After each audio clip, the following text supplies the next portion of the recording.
Okay, so this is how I got the car jacked up. I tried it with just these ramps and that jack stand, and that didn't work. So I got a bigger SUV kind of ramps here, and I use those. And I use it because the Prius doesn't have enough ground clearance to go up this. I used the SUV jack to jack the car up high enough where I can get the tires underneath it. Okay, so the important thing here is you need to jack the car up high enough where you can get your tool underneath it. That's the important part. So I have this riveter right here, but this riveter works like this. You have to work it like this in this direction. So you need a lot. You need at least this much clearance underneath the car to use it. And I think I barely got enough. So I think I can use it. Not 100%, but we can give it a whirl. Okay, so this is how I got the car jacked up. I jacked up the rear, and I put jack stands where the jacking points are for the emergency jack, and I mounted one in the front too. And then I'm just gonna keep this one here, just in case type of thing. My driveway is a little bit on a slope, so it's kind of dangerous. The car may just roll forward, type of thing. So be careful. Ideally, you should do this with the lift. Or use like a really big ramp, like for like changing oil and stuff. So that's what I got, and so we're gonna try this out. Okay, all right. So the car is up in the air now. Okay, so that's my setup. I guess I'm kind of using this as a chalk just in case it does fall down. It'll fall down on that, It's not like a really. It's not so critical that we can't get the plate underneath. It's that we need to be able to use this tool. Now I have two different riveters, but this one doesn't accept a 1/4 inch rivet. So this is the other one I have. Ideally, this is probably the one that you want to use because it works like this instead of like straight down like that. So if you know what I mean. So that's all that this is the lever action right here, and it's not that much. There's not that much travel. But this one isn't heavy duty enough to do the 1/4 inch rivets, unfortunately. So yeah, we can't really use this. We can use this for the smaller rivets, but we can't use it for the big ones in the front. So I'm gonna try to use the big one for the front. Okay. Okay. So let's start with the first step. So the first step is to remove the front 4 factory plastic clips that hold the aluminum dust cover in place. Once these clips are removed, you can detach the factory dust cover. Note the dust cover and clips will not be reused in the install. Okay, so you're going to take that out and you're not going to put it back in. Okay, so to remove these trim pieces, trim clips, I'm going to try a couple different tools and I'll let you know what works. But this is kind of like some trim removal tools that I have. I'll try to do it with each one and I'll let you know which one. So what we're looking for here, they're going to work from the side here. What we're looking for here is this, okay? So you got this kind of aluminum, or not aluminum, it's like a kind of tin metal, like really thin metal cover here. And this is what we're going to remove. There's 4 fasteners, 1, 2, 3, and 4 over there. Okay, and all you got to do is you got to get kind of flat object in here and then pry out this center section so the whole thing will come out. Okay, so let's try this out. Let's see if I can do it. Okay, this one's not going to work.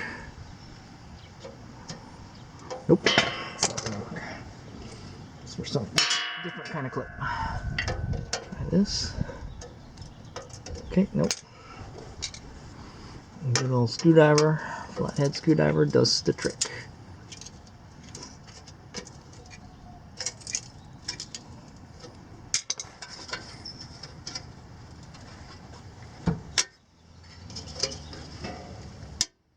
Maybe once it's far enough, we might be able to use this tool.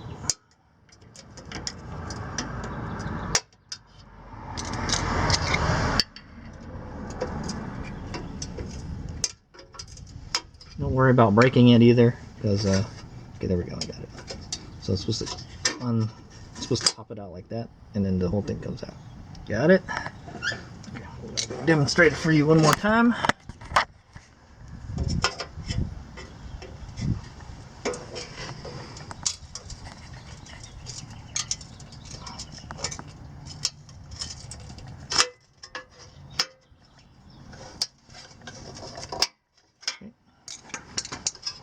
gotta get it far enough or pull it out.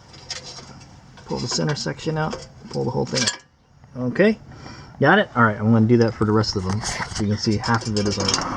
Okay, so I want to point out that so to be able to get the that tool under there, I'm going to have to jack it up with just the jack only.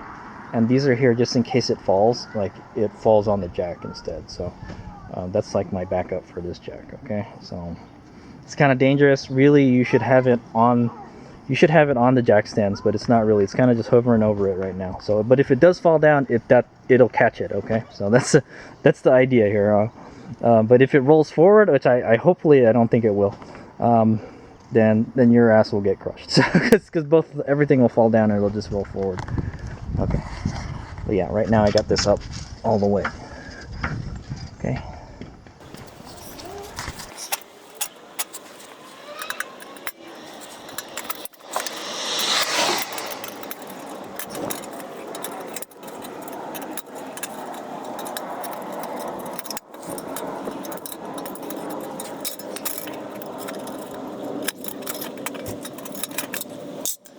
Okay, so there's the dust cover with the 4 clips removed.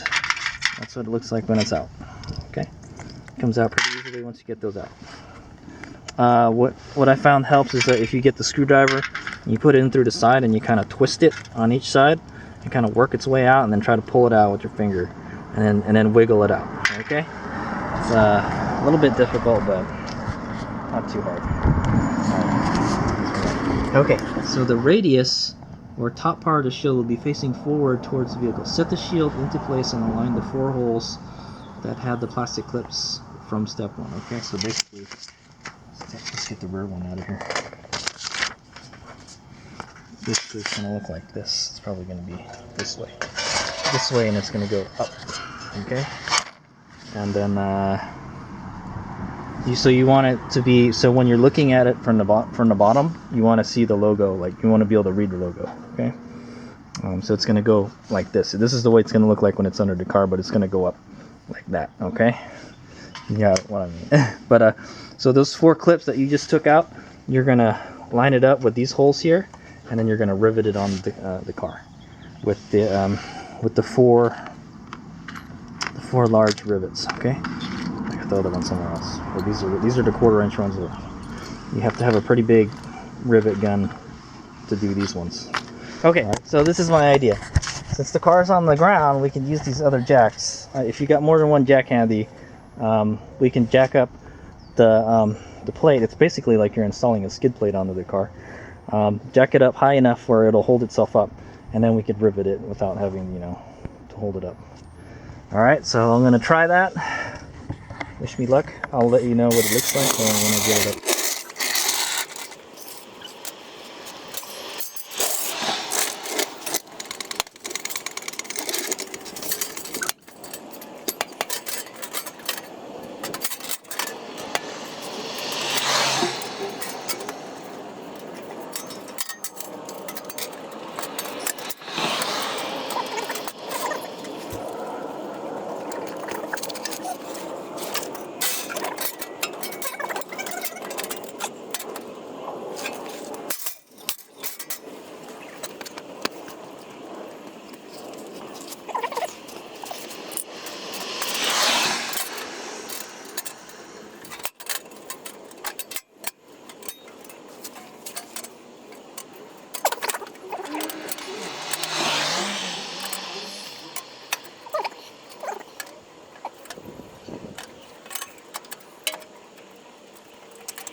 I got it. So it's quite a precision fit. In fact, some of them don't look like they fit properly.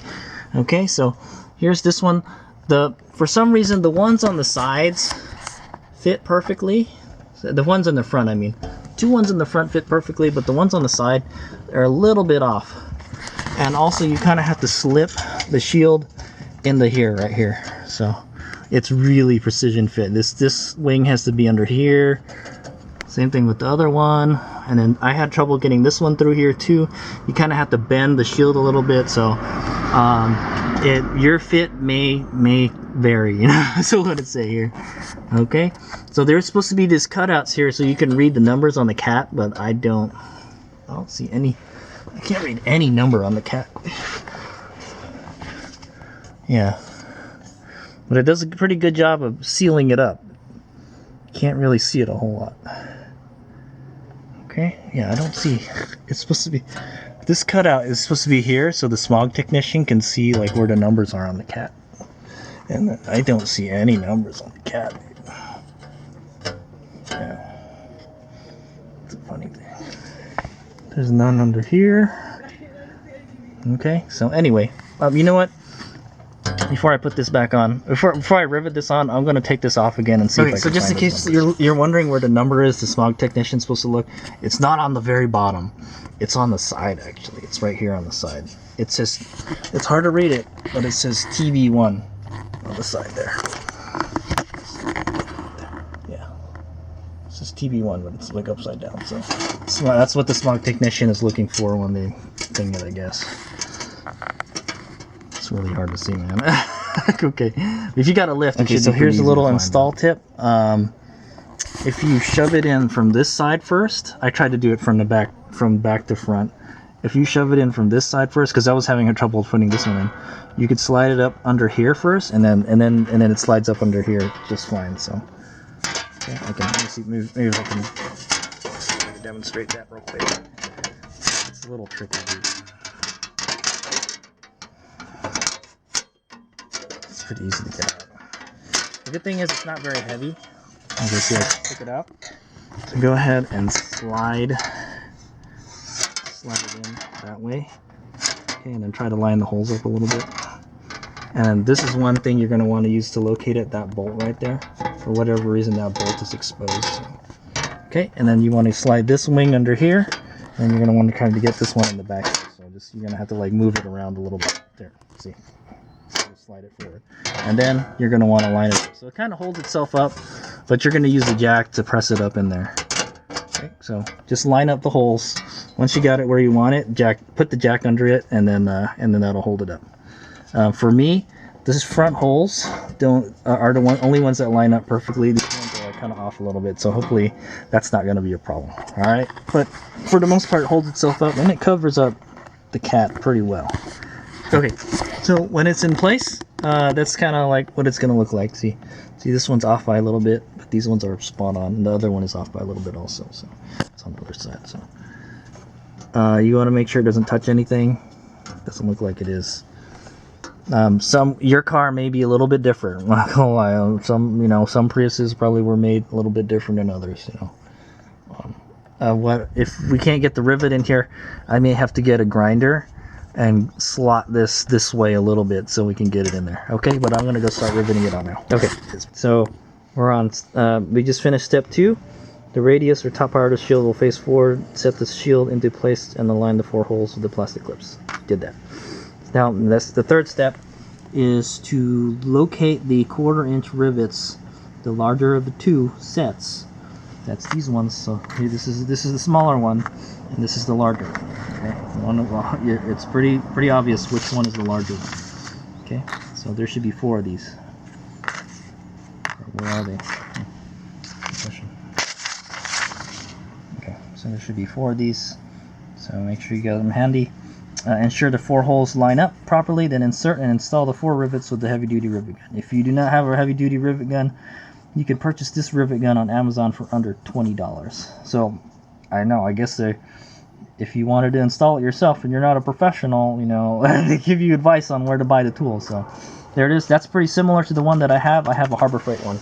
Okay, and you're going to want to use the 1/4-inch tip on it. Okay, so this is the 1/4-inch.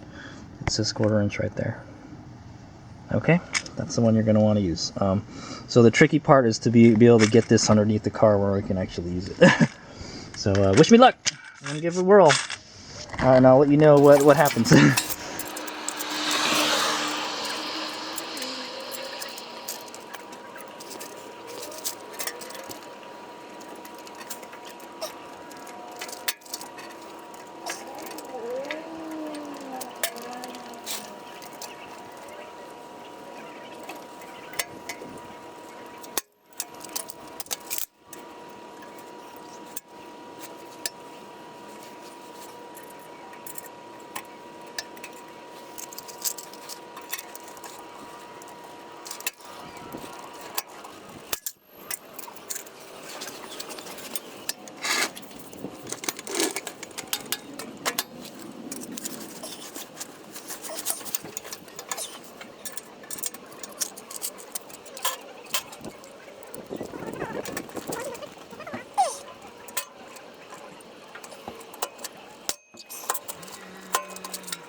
Okay, I'm gonna kind of narrate this one.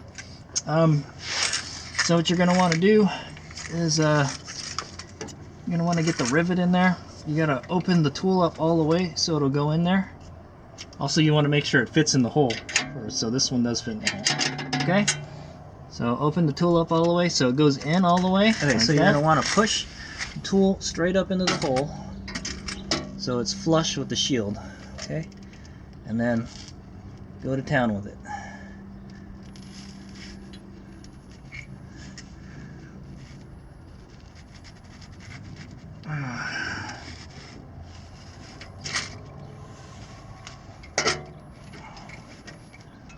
It usually takes about 2. Oh god. And then when it lets go, it just goes flying, so be careful.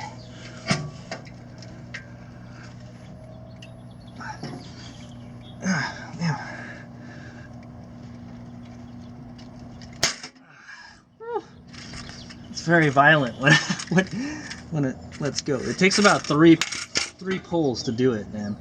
All right, so hopefully that's good enough. It won't come off.